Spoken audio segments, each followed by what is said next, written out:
Good morning students. आपके अपने YouTube channel MS classes में आपका स्वागत है। स्टूडेंट्स, जैसा कि आपको पता है, हमारी लास्ट वीडियो में हमने कॉन्टिन्यूटी एंड डिफरेंशिएबिलिटी चैप्टर को कंप्लीट किया है। आज के इस वीडियो में हम वेक्टर को स्टार्ट करते हैं और इस वेक्टर की डेफिनेशंस कंप्लीट करेंगे। आज डेफिनेशंस मींस हम डेफिनेशंस क्लियर करेंगे। वेक्टर क्या होता है, स्केलर क्या होता है, यूनिट वेक्टर क्या होता है, कोलिनियर वेक्टर्स क्या होते हैं, फ्री वेक्टर क्या होता है, लाइक एंड अनलाइक वेक्टर्स क्या होते हैं, ये सभी चीजें कंप्लीट करेंगे। और इसके बाद सेक्शन फॉर्मूला वो भी आज कंप्लीट करेंगे और ट्रायंगल लॉ और पैरेललोग्राम लॉ ये कंप्लीट करेंगे। इसके बाद का जो भी पोर्शन है वो कल करेंगे। उसके साथ साथ आज हम नंबर ऑफ क्वेश्चंस कम करेंगे। नंबर ऑफ क्वेश्चंस कल की क्लास में हम कंप्लीट करेंगे। ठीक है student, number of questions means previous year जो भी क्वेश्चंस आए हुए हैं वो हम कल की क्लास में कंप्लीट करेंगे। ठीक है स्टूडेंट, तो स्टार्ट करते हैं। आज का जो चैप्टर हमारा रहेगा वो है वेक्टर। क्या रहेगा? वेक्टर। वेक्टर की अगर बात करें तो वेक्टर पर जाने से पहले हम छोटी छोटी दो तीन बातें सीखते हैं। एक होता है लेंथ ऑफ लाइन सेगमेंट।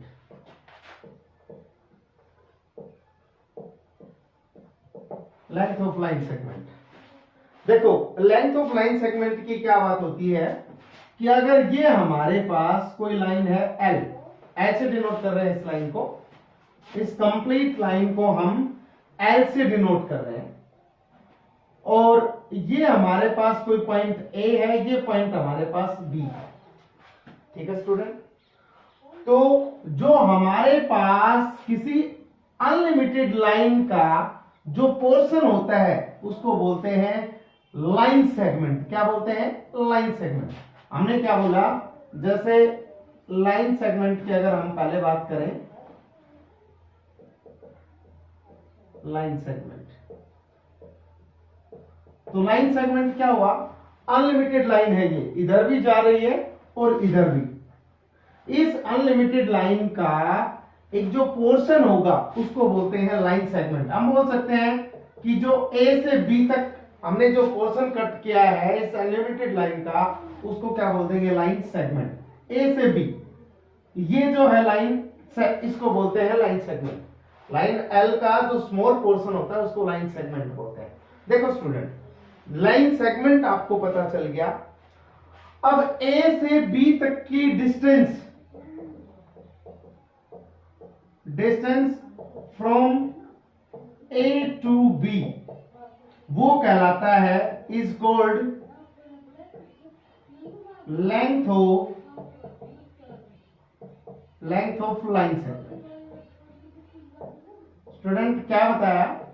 देखो ये हमने पोर्शन जो बोला उसको बोला हमने लाइन सेगमेंट, और A से B के बीच की जो भी डिस्टेंस होगी यहां से यहां तक की, ये डिस्टेंस मान लेते हैं x है, y है, z है, कुछ भी हो सकती है डिस्टेंस, इस डिस्टेंस को बोलते हैं लेंथ ऑफ लाइन सेगमेंट। ठीक है स्टूडेंट, अब देखो वेक्टर डिफाइन करने से पहले हम दो तीन टर्म्स सीखेंगे।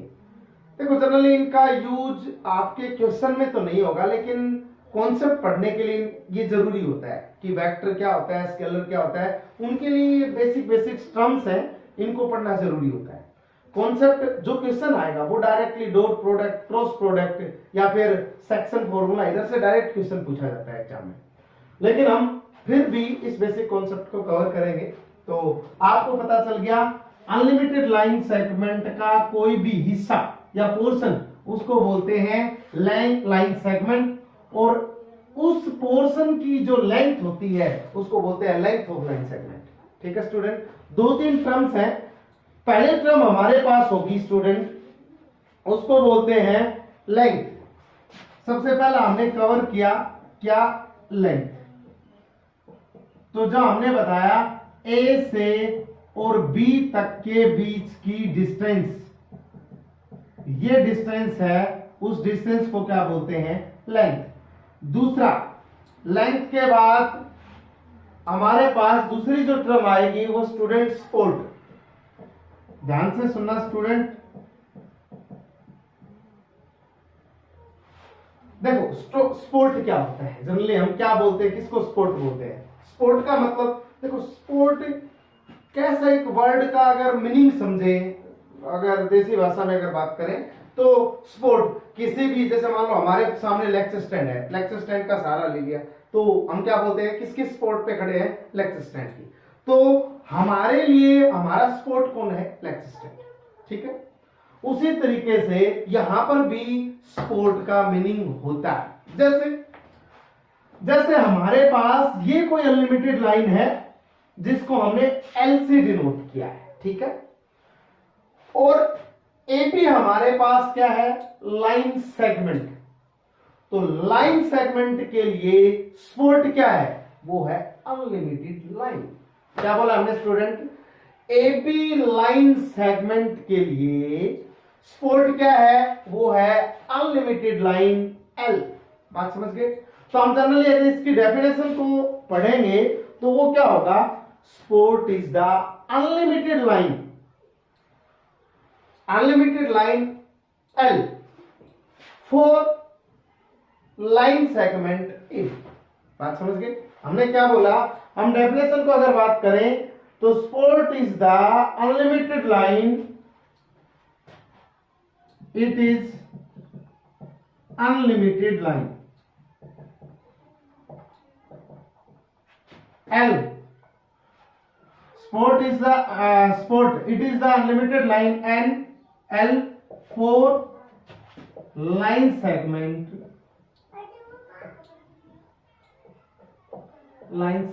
A. हम बोल सकते हैं ए बी पोर्शन के लिए जो हमारे पास स्पोर्ट है वो क्या है, अनलिमिटेड लाइन L है, ठीक है। स्पोर्ट का बेसिक सा मीनिंग हमने एक एग्जांपल भी दे दिया, जैसे लेक्चर स्टैंड पर अगर हम सहारा लेके खड़े हो जाते हैं तो हमारे लिए स्पोर्ट क्या है, लेक्चर स्टैंड, ठीक है। तो ये बात ध्यान रखें, स्पोर्ट क्या है। तीसरा होता है सेंस। अब सेंस का मीनिंग कॉमन सेंस से मत लेना कि सर कॉमन सेंस है, नहीं, ऐसा कुछ नहीं। सेंस का मतलब होता है यहां पर डायरेक्शन, कि हम कहां से किस साइड जा रहे हैं या कहां से किस साइड देख रहे हैं। देखो यहां पर अगर पोर्शन की बात करें तो ए से बी, लेकिन यहां पर मैंने एक डायरेक्शन दे रखी है आपको, ए से बी की तरफ जा रहे हैं। तो डायरेक्शन सेंस किसको डिनोट करेगा, यहां पर अगर आपको एपी लिखा हो तो हम समझेंगे कि सेंस इज द डायरेक्शन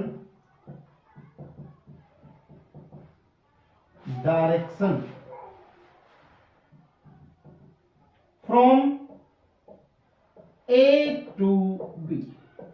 देखो हमने नोटेशन दी है ए से बी की डायरेक्शन, अगर मैं इसका जस्ट रिवर्स लिखता तो हम बोल देते हैं sense is the direction from B to A. Meaning समझ गए। देखो तीन चीजें हैं हमारे लिए। हमारे पास सबसे पहले आया लाइन सेगमेंट, फिर आया लेंथ ऑफ लाइन सेगमेंट, फिर आया स्पोर्ट और फिर आया sense. Length of line segment हमने देख लिया, किसी अनलिमिटेड लाइन का जो पोर्शन होता है उसकी जो डिस्टेंस होती है उसको बोलते हैं लेंथ ऑफ लाइन सेगमेंट या लेंथ ऑफ पोर्शन भी बोलते हैं। फिर दूसरे नंबर पर आया स्पोर्ट। भाई हमने बोल दिया इस एबी पोर्शन के लिए जो स्पोर्ट है वो अनलिमिटेड लाइन एल है, ठीक है। तीसरा हमने बोला सेंस होता है डायरेक्शन, कि भाई ए से बी के साइड जा रहे हैं या बी से ए के साइड जा रहे हैं, ये हमारे पास क्या है, सेंस। अब इन तीनों टर्म्स के बेसिस पे हम डिफाइन करते हैं वेक्टर और स्केलर, ठीक है स्टूडेंट। अब जो पढ़ने जा रहे हैं वो इंपॉर्टेंट हमारे पास कि वेक्टर की डेफिनेशन क्या होती है, स्केलर क्या होता है, equal vector, unit vector, zero vector सब क्या होते हैं। तो स्टूडेंट इसको रफ कर देते हैं, फिर हम डेफिनेशन पर आते हैं। सबसे पहले वेक्टर की डेफिनेशन क्या होगी, उसके बाद स्केलर की, देन आफ्टर दैट हम डिस्कस करते हुए चलेंगे, ठीक है।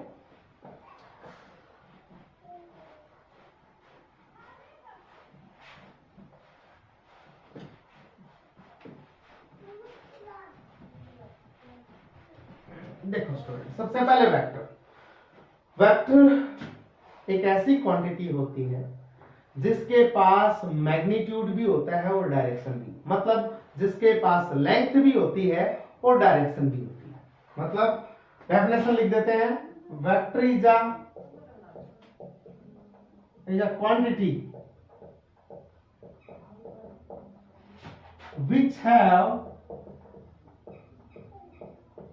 मैग्नीट्यूड, मैग्नीट्यूड या लेंथ, देखो हम 3-4 वर्ड से लिख रहे हैं, मैग्नीट्यूड, लेंथ, डिस्टेंस, ये सिमिलर वर्ड है, डिस्टेंस भी, लेंथ भी, मैग्नीट्यूड भी। अच्छा, हमने क्या लिखा, vector is a quantity which have magnitude as well as direction. Magnitude के साथ साथ उसके पास क्या होना चाहिए, डायरेक्शन भी होना चाहिए। ठीक है स्टूडेंट, अगर एग्जाम्पल की अगर हम बात करें तो एग्जाम्पल में हमारे पास फोर्स, वेलोसिटी, वेलोसिटी के साथ साथ एक्सीलरेशन, ये सारे ETC, इसी टाइप के बहुत सारे एग्जांपल्स होते हैं जो क्वांटिटी हम वेक्टर में इंक्लूड करते हैं। दूसरी डेफिनेशन होती है स्केलर की। स्केलर क्या होता है स्टूडेंट, हम बोल सकते हैं इट इज अ क्वांटिटी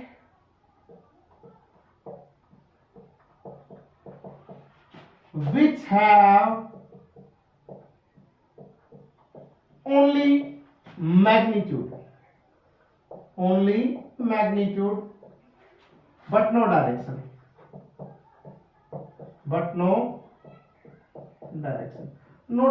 या नो डायरेक्शन। भाई एक ऐसी क्वांटिटी जिसके पास सिर्फ मैग्नीट्यूड हो, जिसके पास डायरेक्शन ना हो। एग्जाम्पल के तौर पे अगर हम बात करें तो डिस्टेंस मान लो, जिसके पास मैग्नीट्यूड होता है लेकिन डायरेक्शन नहीं होती डिस्टेंस में, डिस्टेंस हो गया। दूसरा मास, एक होता है वेट। इसी तरीके से बहुत से एग्जाम्पल हैं जो स्केलर के अंदर काउंट किए जाते हैं। तो स्टूडेंट दो बताए हमने, दो डेफिनेशंस पढ़ी हैं, सबसे पहले वेक्टर और दूसरी स्केलर। वेक्टर में मैग्नीट्यूड के साथ डायरेक्शन होती है, लेकिन स्केलर में सिर्फ मैग्नीट्यूड होता है, डायरेक्शन नहीं होती है। ठीक है स्टूडेंट, इसके बाद बात करते हैं कि वेक्टर की रिप्रेजेंटेशन क्या आती है। तो हम इसको हटा देते हैं, फिर वेक्टर की रिप्रेजेंटेशन पे चलते हैं।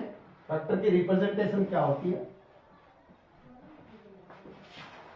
अब ये बात ध्यान रखें, वेक्टर में हमने बोला है कि डायरेक्शन भी होती है, साइंस डायरेक्शन और मैग्नीट्यूड भी होता है, तो दोनों चीजें ध्यान में रखनी पड़ेंगी।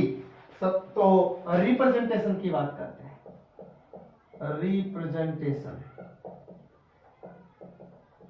Representation of vector.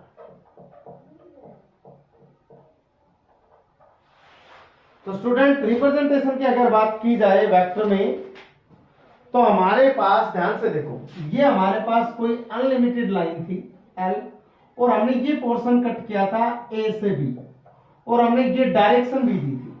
तो ध्यान रखना, हम वेक्टर को रिप्रेजेंट करेंगे जहां से जिस साइड जा रहे हैं। देखो हमने AB, सबसे पहले तो देखो हमने लिखा AB, ये डिनोट करता है डिस्टेंस को, इनके बीच की डिस्टेंस या फिर लेंथ को। ठीक है स्टूडेंट, और ए बी के ऊपर सिंबल दे दिया, ये डिनोट करता है वेक्टर को। अच्छा, ये सिंबल डिनोट क्या कर रहा है, ये सिंबल डिनोट कर रहा है कि यहां पर हम ए से बी साइड की तरफ जा रहे हैं। ठीक है स्टूडेंट, ये हमारे पास क्या है, वेक्टर। ये हमारे पास मैग्नीट्यूड, लेंथ या डिस्टेंस दोनों, तीनों बोल सकते हैं। अच्छा, अगर आपको काफी बार मैग्नीट्यूड कुछ इस तरीके से भी लिखा मिल सकता है, ए बी वेक्टर, फिर उसके साथ मोड फंक्शन लगा देंगे, इसको हम बोलते हैं मैग्नीट्यूड। इस तरीके से भी लिखा मिल सकता है, magnitude of vector a b. देखो vector a b, a b का हमने मैग्नीट्यूड बोला इसको। ठीक है स्टूडेंट,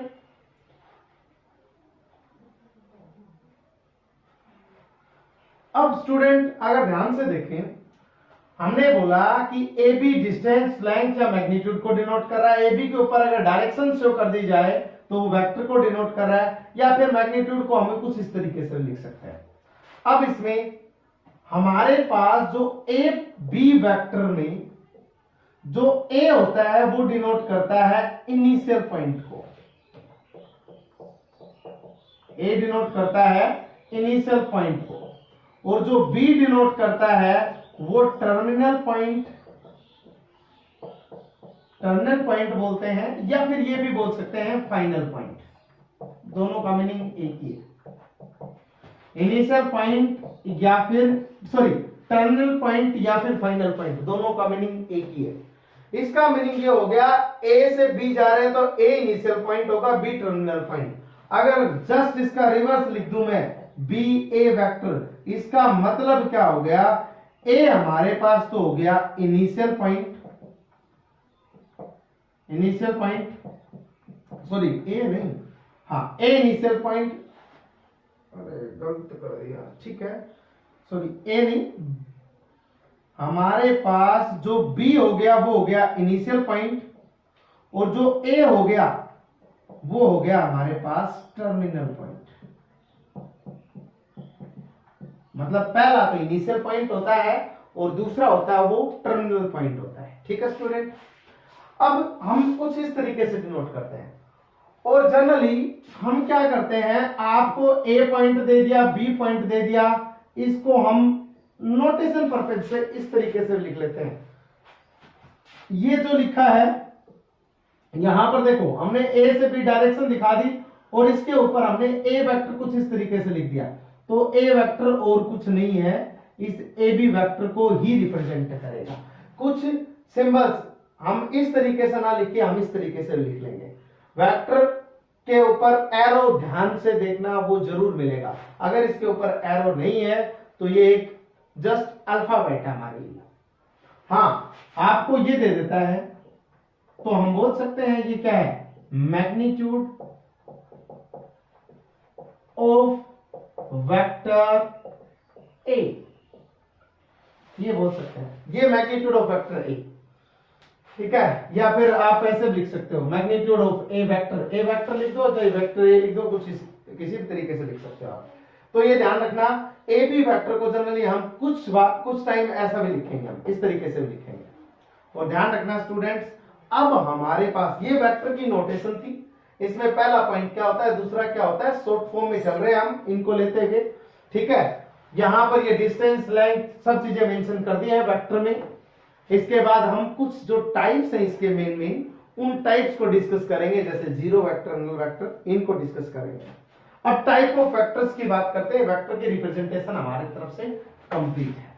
अब टाइप्स में बात करेंगे।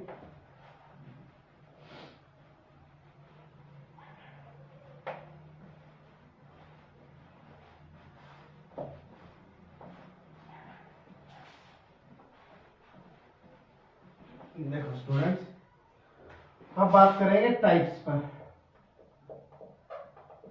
Types of vector. सबसे पहला वेक्टर जीरो वेक्टर।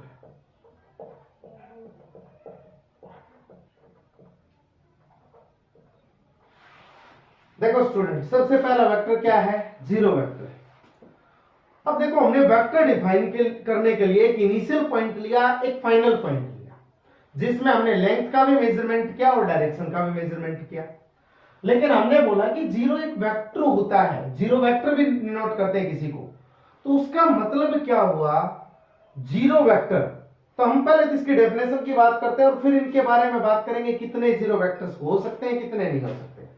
तो देखो, जीरो वेक्टर, ए वेक्टर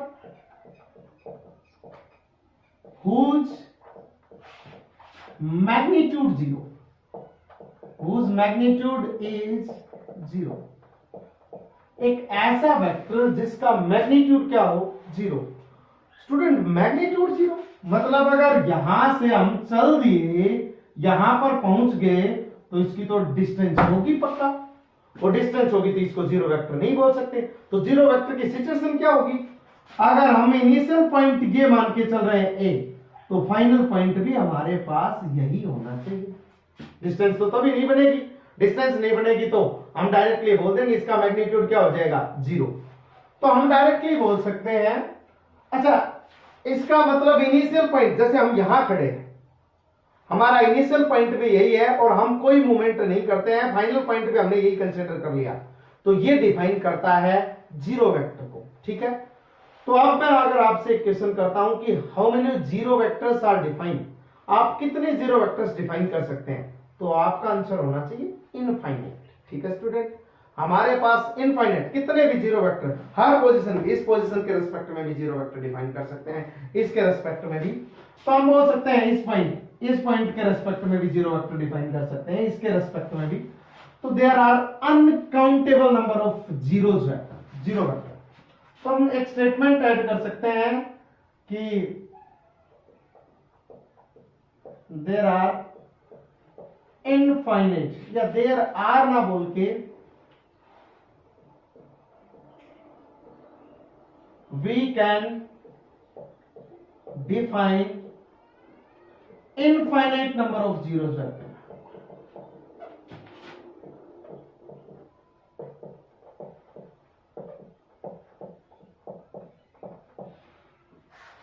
या we can define, ये भी बोल सकते हैं, we can define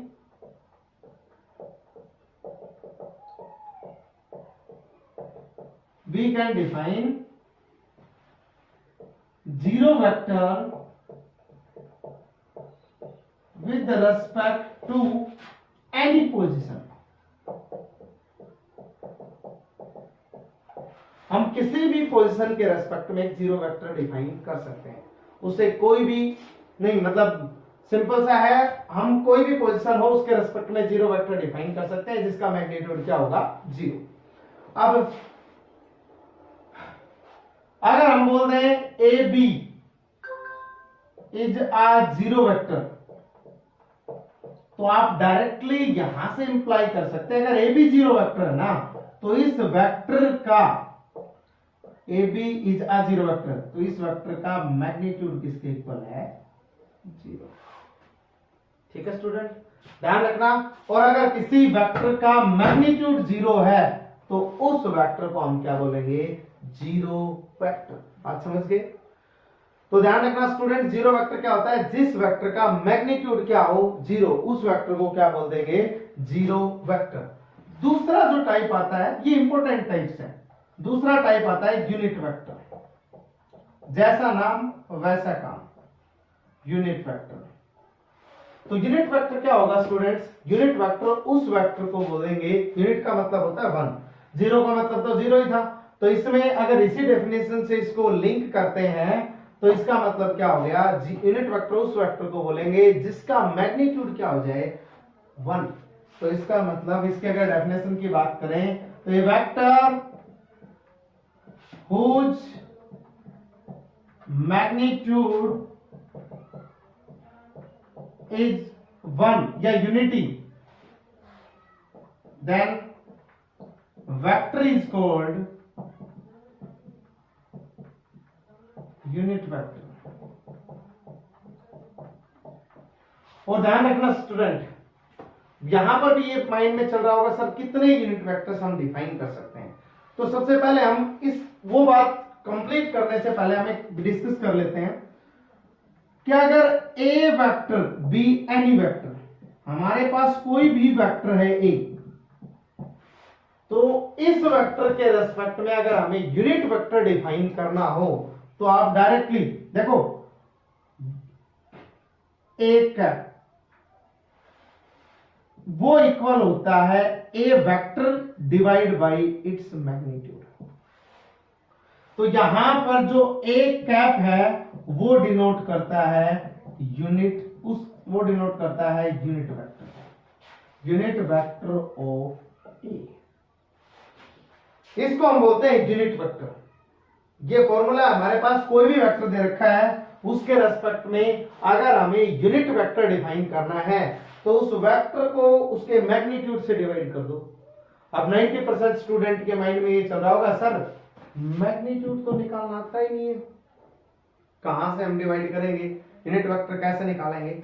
सभी आएगा, सब आएगा आगे, धीरे धीरे धीरे धीरे हर चीजें पढ़ेंगे, मैग्नीट्यूड कैसे निकालते हैं, यूनिट वेक्टर कैसे निकालते हैं, सभी चीजें आएंगे आपके पास।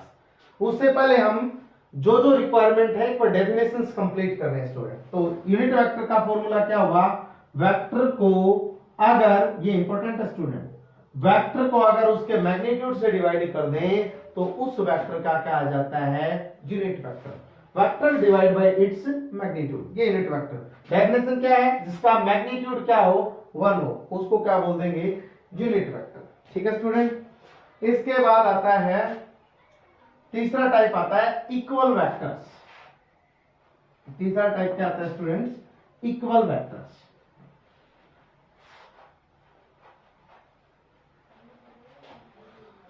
इक्वल का नाम सुनते ही कुछ तो माइंड में आया होगा कि इक्वल वेक्टर होता क्या है।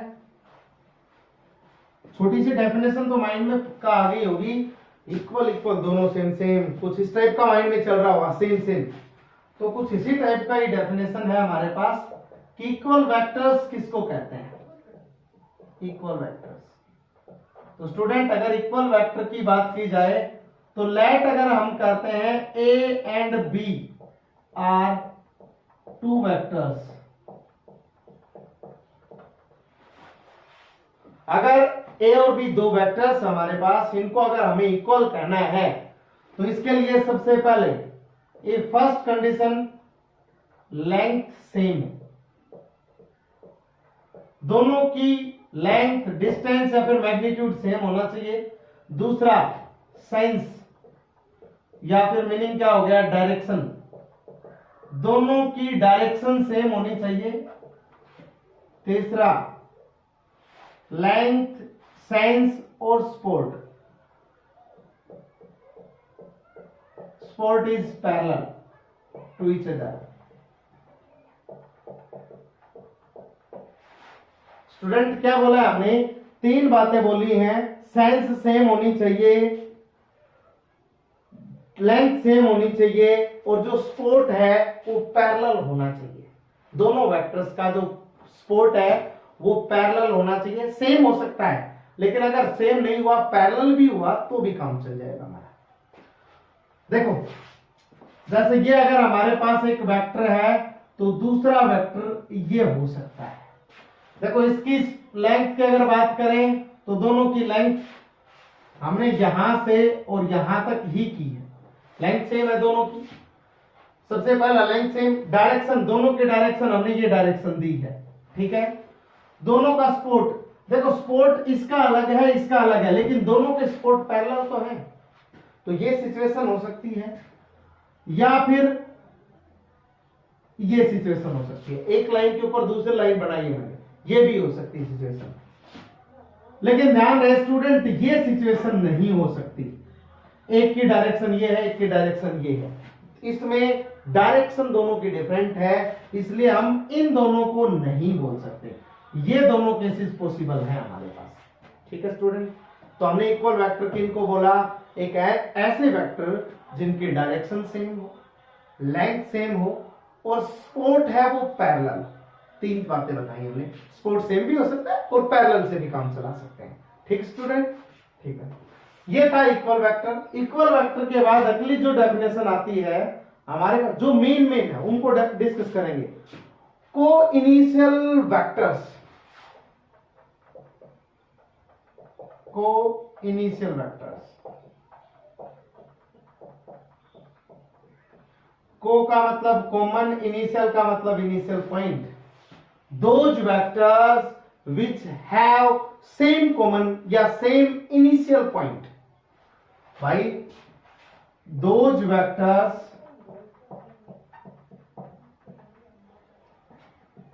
are co-initial vector, co-initial vectors if they have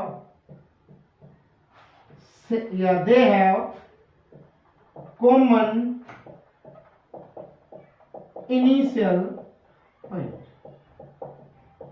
अगर दोनों वेक्टर्स, दो या दो से ज्यादा भी हो सकते हैं, जो को इनिशियल वेक्टर्स किसको बोलेंगे, को इनिशियल वेक्टर्स उन वेक्टर्स को बोलेंगे जिनका इनिशियल पॉइंट सेम होना चाहिए, टर्मिनल से हमें कोई मतलब नहीं है। एग्जांपल, जैसे ये हमारे पास कोई वेक्टर है, ये हमारे पास कोई वेक्टर है, ये हमारे पास कोई, इन सभी का इनिशियल पॉइंट ये है।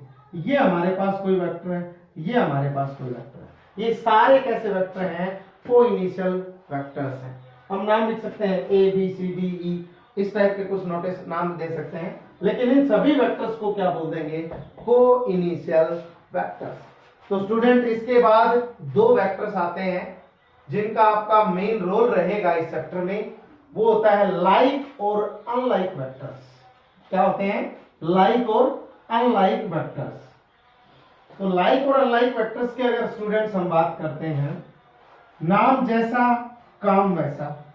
तो एक बार ध्यान से देखें, लाइक का मतलब होता है सेम, जिस साइड मैं जा रहा हूं उसी साइड अगर आप जा रहे हैं तो वो हो गया लाइक, और अनलाइक का मतलब हो गया अपोजिट, जिस साइड मैं जा रहा हूं उसके अपोजिट जा रहे हो आप, वो हो गया अनलाइक। जैसे हम कह दें आपको पढ़ के आना है लेकिन आप नहीं पढ़ के आ रहे, तो उनको क्या बोल देंगे, अनलाइक। तो 2 4 हो गया नंबर, शायद 5, लाइक और अनलाइक दोनों एक साथ ही डिफाइन कर रहे हैं, अनलाइक वेक्टर्स, लाइक और अनलाइक वेक्टर्स। तो स्टूडेंट लाइक वेक्टर्स की बात करें तो अगर एक वेक्टर ये है, ये ए वेक्टर है, और दूसरा वेक्टर ये है, ये बी वेक्टर है। एक तो सिचुएशन ये हो सकती है, एक सिचुएशन स्टूडेंट ये हो सकती है, ये ए वेक्टर है और ये इसके जस्ट ऊपर ही है, ये बी वेक्टर है। और एक स्टूडेंट सिचुएशन ये हो सकती है, ये हो गई। एक स्टूडेंट सिचुएशन ये भी हो सकती है,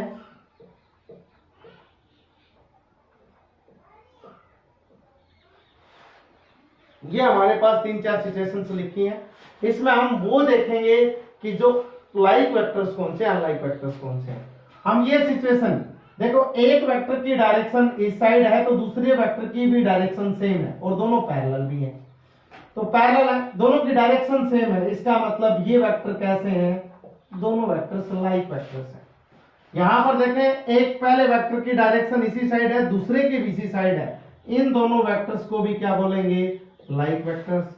अब यहां पर अगर ध्यान से देखें तो एक वेक्टर की डायरेक्शन इस साइड है और दूसरे वेक्टर की डायरेक्शन इसके जस्ट अपोजिट है, तो इन वेक्टर्स को बोलते हैं अनलाइक वेक्टर, अनलाइक वेक्टर्स, इनको बोल देंगे अनलाइक वेक्टर्स। अब यहां पर देखें, ये इनिशियल पॉइंट था, इधर एक वेक्टर गया, दूसरा वेक्टर इसके अपोजिट गया, तो इनको भी क्या बोल देंगे, unlike vectors.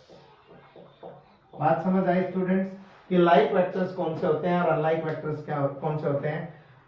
Those vectors which have same direction known as like vectors, and those vectors which have opposite direction, those vectors are known as unlike vectors. तो like vector और unlike vectors के बारे में आपको अच्छे से पता चल गया होगा। अब इसके बारे में मोस्ट इंपोर्टेंट 2-4 डेफिनेशंस पढ़ेंगे, 2-4 नहीं, अपनी 2-3, ठीक है। कोलिनियर वेक्टर्स 2-3 मोस्ट इंपोर्टेंट है, इसके बाद कोलिनियर। चलो एक बार जल्दी जल्दी कर लेते हैं, अभी डेफिनेशन खत्म होने पे हैं। अब आपको हो सकता है कुछ स्टूडेंट को बोरियत फील हो रहा होगा इस टाइम पे, क्योंकि डेफिनेशन चल रही है, आप सब निकालना सिखा नहीं रहे। यूनिट वेक्टर बता दिया, जीरो वेक्टर बता दिया, कैसे कैलकुलेट करते हैं कैसे नहीं करते ये तो बताया नहीं है, ना इनका यूज बताया। सब अभी सभी चीजें पढ़ेंगे। 6 पॉइंट हमारे पास collinear,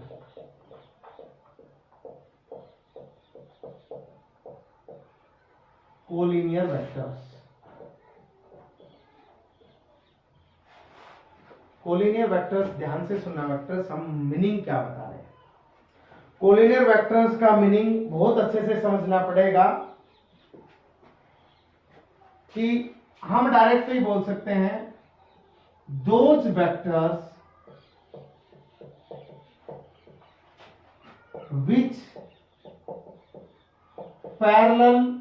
which are parallel to same straight line, those vectors which are parallel। Student मैं शॉर्ट फॉर्म में लिख रहा हूं, अगर किसी को डाउट है तो चलो लिख देते हैं, parallel to same straight line, same straight line।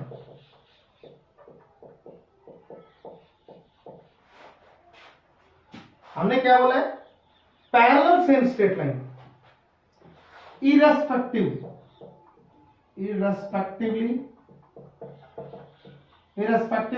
of their magnitude and direction. Student ध्यान से समझना क्या बोल रहे हैं। कोलिनियर वेक्टर उन वेक्टर्स को बोल रहे हैं जो वेक्टर सेम स्ट्रेट लाइन के parallel, those vector which are parallel to same straight line. जैसे इसके लिए अगर ये एक वेक्टर है तो दूसरा वेक्टर ये हो गया, parallel to same straight line. ये जरूर नहीं है ये दोनों ही है, आप ये भी बोल सकते हैं, ठीक है, आप ये भी बोल सकते हैं। अच्छा, आपने कहा कि sir parallel to same straight line, ये पैरेलल तो है, ठीक है। अच्छा, यहां पर हमने बोला इररेस्पेक्टिव, जरूरी नहीं कि उनका मैग्नीट्यूड और डायरेक्शन भी सेम हो। इररेस्पेक्टिव, रेस्पेक्टिव तो हो जाता, दोनों सेम होने चाहिए थे, लेकिन हमने लोग बोला इररेस्पेक्टिव। इररेस्पेक्टिव का मतलब ये हो गया कि ये अगर ए वेक्टर है, ये बी वेक्टर है, ये सी वेक्टर है, तो हम ए और सी को डायरेक्टली कोलिनियर बोल सकते हैं। ये पैरेलल है, parallel to same straight line, ठीक है, हमारी डेफिनेशन कंप्लीट हो रही है। मैग्नीट्यूड और डायरेक्शन के बारे में तो हम बात कर ही नहीं रहे, उनकी डायरेक्शन सेम हो भी सकती है और नहीं भी, मैग्नीट्यूड सेम हो भी सकता है और नहीं भी। तो हम सर मतलब कोलिनियर वेक्टर का कुछ इस तरीके से यूज करने वाले हैं? नहीं, ये सिर्फ आपको डेफिनेशन याद करनी है। कोलिनियर पॉइंट्स भी तो पढ़े थे हमने। कोलिनियर पॉइंट क्या थे? जो those points which are lie on the same line. भाई कोलिनियर पॉइंट की अगर बात करें तो ये ए है, ये बी है, ये सी है, तीनों पॉइंट एक लाइन के ऊपर लाई कर रहे हैं। इन तीनों पॉइंट्स को क्या बोलते थे? Collinear points. हमने पढ़ा होगा 10th क्लास में, 11th में भी पढ़ा होगा।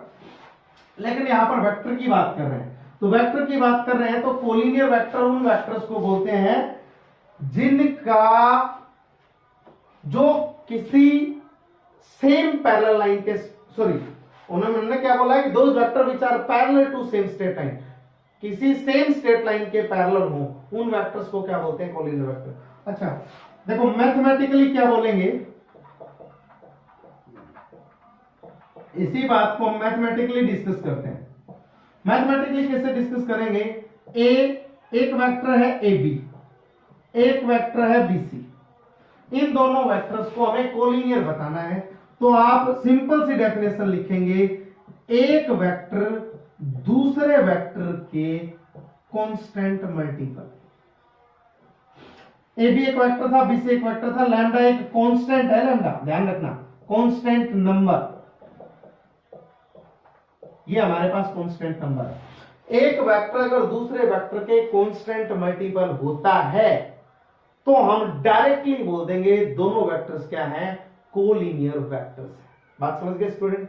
अब देखना, अब आप कहोगे क्या सर जरूरी है A B equal lambda times B C हो? नहीं, जरूरी नहीं है। हम इसको ये भी लिख सकते हैं B C vector that is equals to, दोनों अलग अलग नोटेशन हो जाए ताकि म्यू टाइम्स ए बी, ये भी हो सकता है। ये म्यू भी एक आर्बिट्रेरी नंबर है, वो कुछ भी हो सकता है। तो कोलिनियर वेक्टर्स किन वेक्टर्स को बोलते हैं? एक वेक्टर अगर दूसरे वेक्टर के कांस्टेंट मल्टीपल आ गया तो दोनों वेक्टर्स को क्या बोल देंगे? Collinear vector. ठीक है, अब देखो अभी वेक्टर डिफाइन नहीं किया आपको, मतलब नोटेशंस नहीं बताई हैं, X axis Y axis Z axis के बारे में भी डिस्कस नहीं किया है, लेकिन फिर भी मैं कोशिश करता हूं आपको समझाने की। ए वेक्टर मान लो आपके पास आई माइनस जे कैप प्लस के कैप है, और मैंने बी वेक्टर लिख दिया आपके पास माइनस का 2i प्लस का 2j प्लस का 2, सॉरी माइनस का 2k, माइनस का 2 टाइम्स के कैप, ये है। तो आप डायरेक्टली इस बी वेक्टर में से -2 अगर कॉमन ले लेते हैं तो i माइनस जे प्लस के आ जाएगा, और ये वेक्टर क्या है? a। तो हम बोल सकते हैं बी वेक्टर है वो -2 टाइम है a वेक्टर के। तो हम यहां पर इन दोनों वेक्टर्स को क्या बोलते हैं? एक वेक्टर दूसरे के कांस्टेंट मल्टीपल आ गया -2 टाइम्स, तो हम डायरेक्टली बोल सकते हैं कि ये दोनों वेक्टर्स क्या हैं? वो हैं कोलिनियर वेक्टर्स। अभी एग्जांपल बहुत आएंगे स्टूडेंट, बहुत आएंगे एग्जांपल। ये बेसिक एग्जांपल दिया है कि कोलिनियर वेक्टर जनरली होते क्या है, ठीक है। ये हमारे पास कोलिनियर वेक्टर था। छोटी सी एक डेफिनेशन, दो डेफिनेशन है छोटी छोटी, उन डेफिनेशंस को कवर अप और कर लो, फिर हमारा मेन मुद्दा स्टार्ट होगा। देखो इनमें इंपॉर्टेंट क्या था, like unlike, unit vector, zero vector, collinear vector, ये इंपॉर्टेंट थे। इनके डेफिनेशंस को आप हमेशा याद रखें, डेफिनेशन से क्वेश्चन सोल्व हो जाएंगे, ठीक है। वो कैसे होंगे वो हम करवाएंगे आपको, सब्र रखें, बस एक बार कॉन्सेप्ट को कंप्लीट होने दें, उसके बाद क्वेश्चंस ही क्वेश्चंस करेंगे। तो कोलिनियर वेक्टर हो गया। कोलिनियर के बाद बात करते हैं हम, कोलिनियर के बाद अच्छा एक वेक्टर होता है negative of a vector, negative of vector. देखो स्टूडेंट, नेगेटिव का कोई ज्यादा खास मीनिंग नहीं है। ए इज एनी वेक्टर, तो जो माइनस ए है denotes negative of a vector. Minus a है वो ए के नेगेटिव वेक्टर को डिनोट करेगा, मतलब माइनस से मल्टीप्लाई कर दो आप, वो डिनोट करेगा negative of vector, negative of that vector, ठीक है। तो ये माइनस ए, नेगेटिव वेक्टर पता चल गया। ए अगर हमारे पास कोई वेक्टर है तो उसके अपोजिट, अब ये बोल सकते हैं ए अगर हमारे पास अगर इस डायरेक्शन में चल रहा है, ये ए वेक्टर है, तो माइनस ए ये होगा। एक ये यहां से स्टार्ट किया था ना, इस साइड जा रहा है वो ए वेक्टर, अगर हम कंसीडर करके चल रहे हैं तो उसके जस्ट अपोजिट डायरेक्शन में जो वेक्टर होगा उसको हम माइनस ए से डिनोट करेंगे, ठीक है स्टूडेंट। ये था नेगेटिव ऑफ अ वेक्टर। अब हमारा मेन मुद्दा लास्ट आता है पोजीशन वेक्टर। लास्ट टाइप है स्टूडेंट, सबर करो, पोजीशन वेक्टर। किसी भी वेक्टर की पोजीशन डिफाइन करनी पड़ती है कि हम जो भी वेक्टर डिफाइन कर रहे हैं वो वेक्टर किसके रिस्पेक्ट में डिफाइन कर रहे हैं, ठीक है। तो ये जैसे अगर हम मान लें, चलो अभी ग्राफ में नहीं जाएंगे, लेट कर लिया O is any fixed point, any fix point, कोई भी हमारे पास फिक्स पॉइंट है, and A is any arbitrary point. Arbitrary point कहीं भी हो सकता है ये पॉइंट, ठीक है। देन ओ ए के ऊपर नोटेशन दे दी है डायरेक्शन की, ओ ए is known as position vector।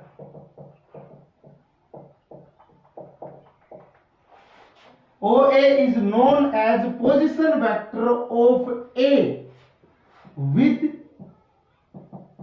respect to fixed point O।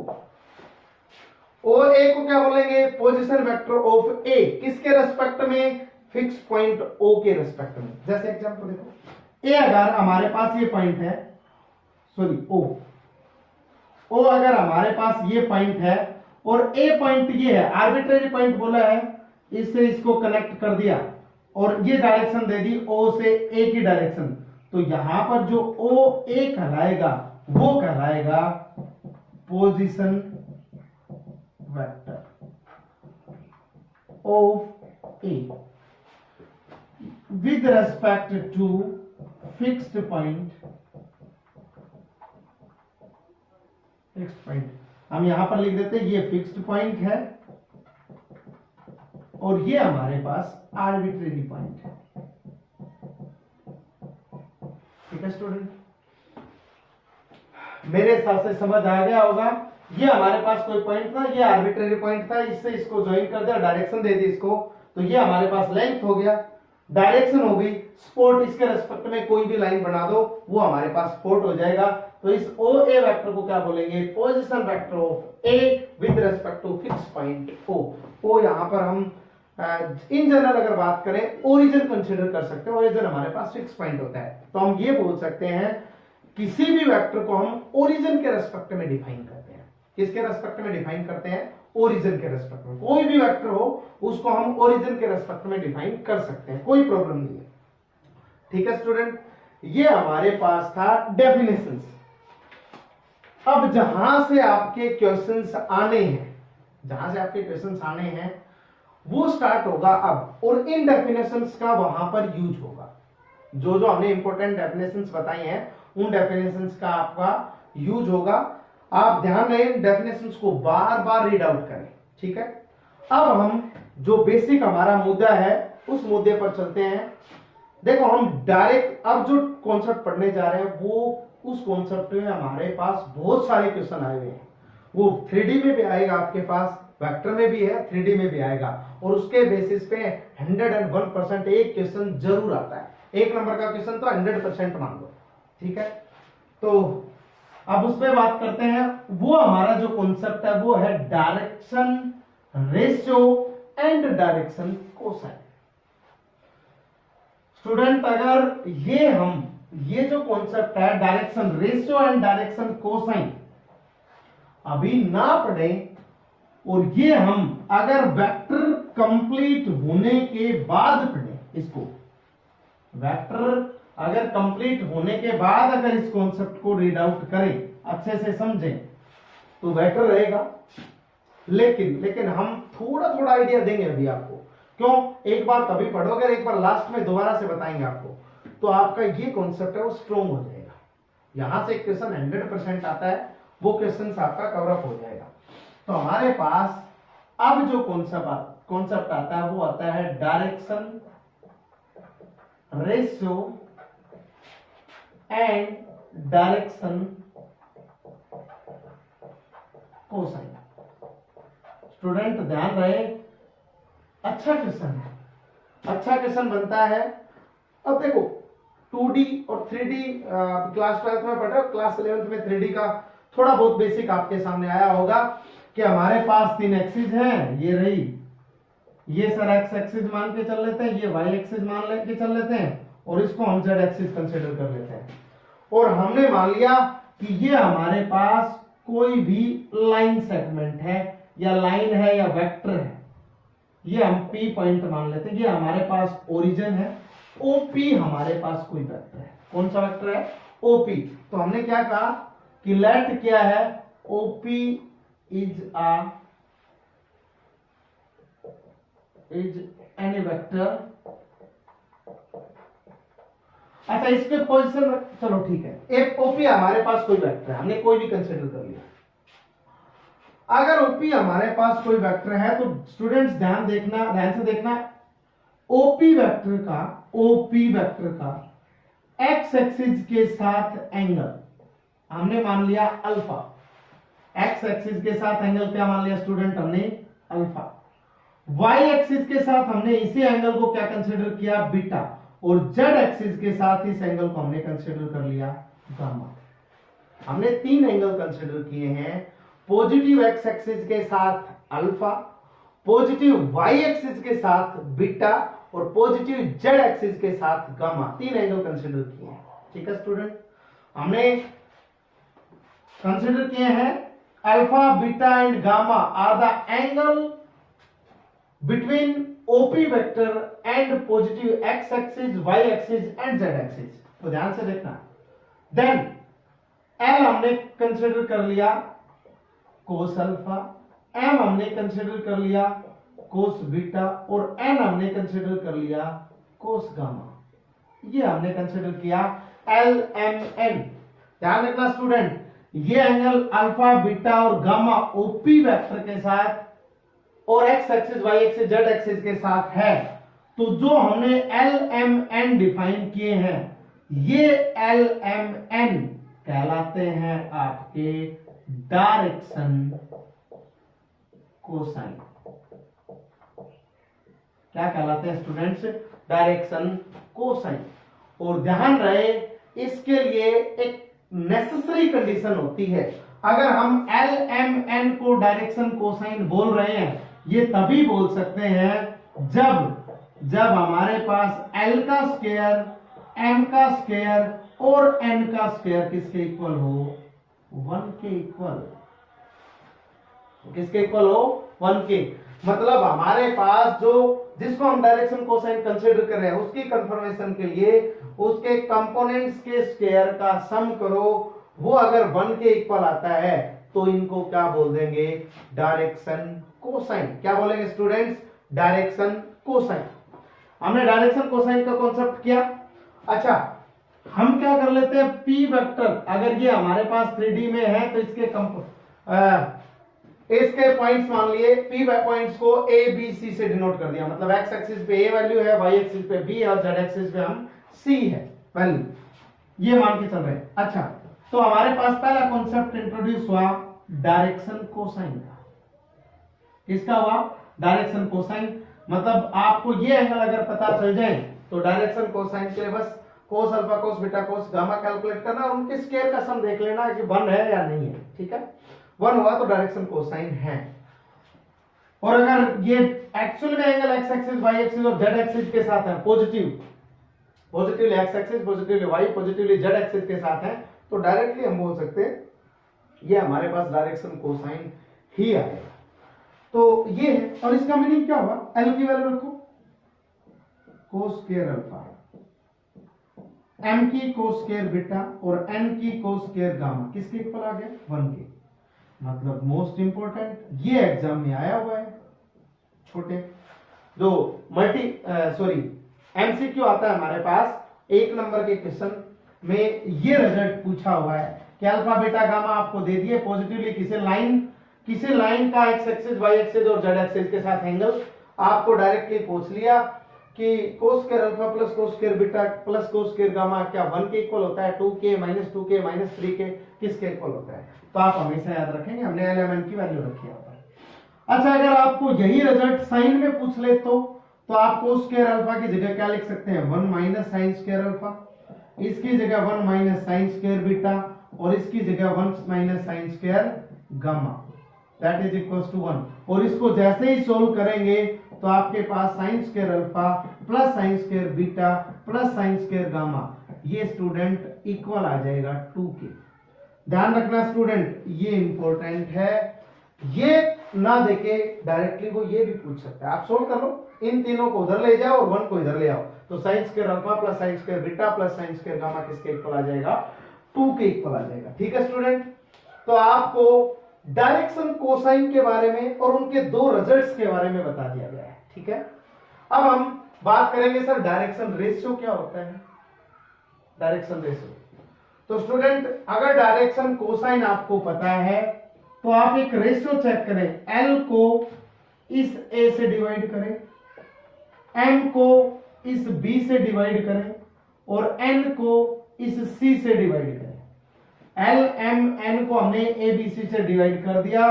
अगर ये तीनों रेशियो इक्वल आ गए, इफ देन जो हमारे पास A, B, C है उसको बोलेंगे डायरेक्शन रेशियो। उनको क्या बोलेंगे हम, डायरेक्शन रेशियो। हमने क्या किया, डायरेक्शन कोसाइन को P वेक्टर्स के कंपोनेंट से डिवाइड किया, डिवाइड करने के बाद ये चेक किया अगर तीनों इक्वल हुए तो हम A B C को क्या बोल देंगे, direction ratio.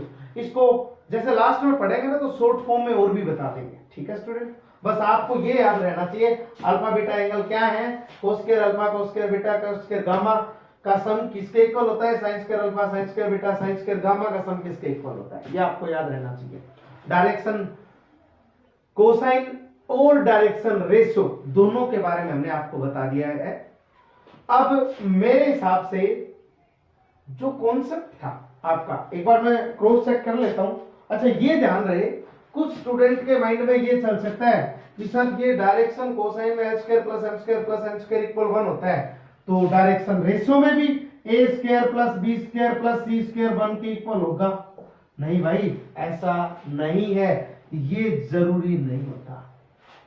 a square plus b square plus c square 1 के इक्वल जरूरी नहीं होता। ठीक है, क्यों? क्योंकि अगर हम इसको किसी लैम्डा के इक्वल मान लें भाई तीनों इक्वल है तो कोई ना कोई वैल्यू तो दे ही रहे होंगे। यहाँ से आप एबीसी की वैल्यू निकालो, उनका स्क्वायर करो, सम करो, वो जरूरी वो लैम्डा स्क्वायर आएगा, और लैम्डा 1 या -1 नहीं हुआ तो वो 1 के इक्वल नहीं होगा। ज्यादा डीप में नहीं जाते, बस आप इसको यही याद रखें कि a square plus B square plus C square 1 के इक्वल हो भी सकता है और नहीं भी, ये जरूरी नहीं है, लेकिन डायरेक्शन कोसाइन के केस में ये जरूरी है, 100% जरूरी है कि h square plus m square plus n square किसके इक्वल होगा, 1 के इक्वल होगा। ठीक है, तो स्टूडेंट अब एक बार इन डेफिनेशंस को आप सॉर्ट आउट करें, जो डेफिनेशन हमने आपको बताई हैं उनको सॉर्ट आउट करें। कल हम आपको जो बताएंगे ट्राइंगल ला, पैरेललोग्राम ला, उनके बेसिस पे एक दो एग्जांपल्स, फिर हम पढ़ेंगे पोजीशन वेक्टर, फिर हम पढ़ेंगे सेक्शन फॉर्मूला, और पॉसिबिलिटी रही तो हम डॉट प्रोडक्ट का बेसिक आपको बता देंगे। उससे रिलेटेड अगले वीडियो में हम वेक्टर, कंप्लीट वेक्टर की 3 वीडियो बनाएंगे, जिसके आपके कंप्लीट क्वेश्चंस और कंप्लीट कॉन्सेप्ट कवर अप करवाएंगे। ठीक है स्टूडेंट, आज हमने आपको बेसिक डेफिनेशंस बताई हैं, आप बार बार इनको रिवाइज करें, और हमने आपको डायरेक्शन रेशियो और डायरेक्शन कोसाइन का कॉन्सेप्ट बताया है। ठीक है, अगर कहो तो एक क्वेश्चन हम डायरेक्शन रेशियो और डायरेक्शन कोसाइन का बता देते हैं। सिंपल सा क्वेश्चन बताएंगे कि वैसे अभी मे भी हो पाए ना हो पाए, लेकिन फिर भी पॉसिबिलिटी रखेंगे, करने की कोशिश करते हैं। आपको जैसे मान लो ए वेक्टर डायरेक्टली दिया है 2i - 3j + 5k।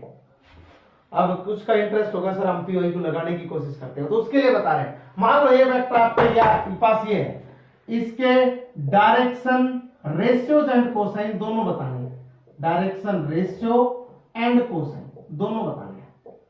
तो देखो स्टूडेंट, जनरली करना क्या होता है, डायरेक्शन रेशियो तो डायरेक्टली लिख दो आप, डायरेक्शन रेशियो वो तो डायरेक्टली होते हैं इस वेक्टर के स्केलर कंपोनेंट्स 2, -3 और 5। ध्यान रहे, डायरेक्शन रेशियो को हम किसी भी कांस्टेंट से मल्टीप्लाई और डिवाइड कर सकते हैं, किसी भी, मतलब आप यहां पर 2 से मल्टीप्लाई भी कर सकते हैं थ्रू आउट, और 2 से डिवाइड भी कर सकते हैं, लेकिन जनरली करना कब होता है ये बता देते हैं आपको।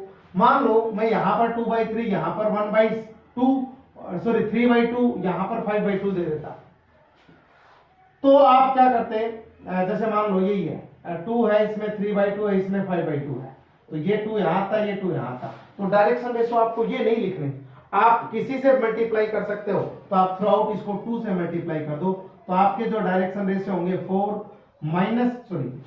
2 से मल्टीप्लाई कर रहे हैं ना, -3 और 5, ये हमारे पास डायरेक्शन रेशियो देंगे। लेकिन आपका अगर सिंपल पूछता है तो डायरेक्टली आप लिखो कि डायरेक्शन रेशियो क्या है आपके यहाँ पर 2, -3 और 5। और अगर हम डायरेक्शन कोसाइन की बात करें, एंगल तो दे ही नहीं रखा, तो क्या करें सर, तो डायरेक्शन कोसाइन के लिए क्या करना पड़ता है, इस वेक्टर का, जो वेक्टर आपको दे रखा है, इसका यूनिट वेक्टर निकालते हैं, वेक्टर को इसके मैग्नीट्यूड से डिवाइड करते हैं।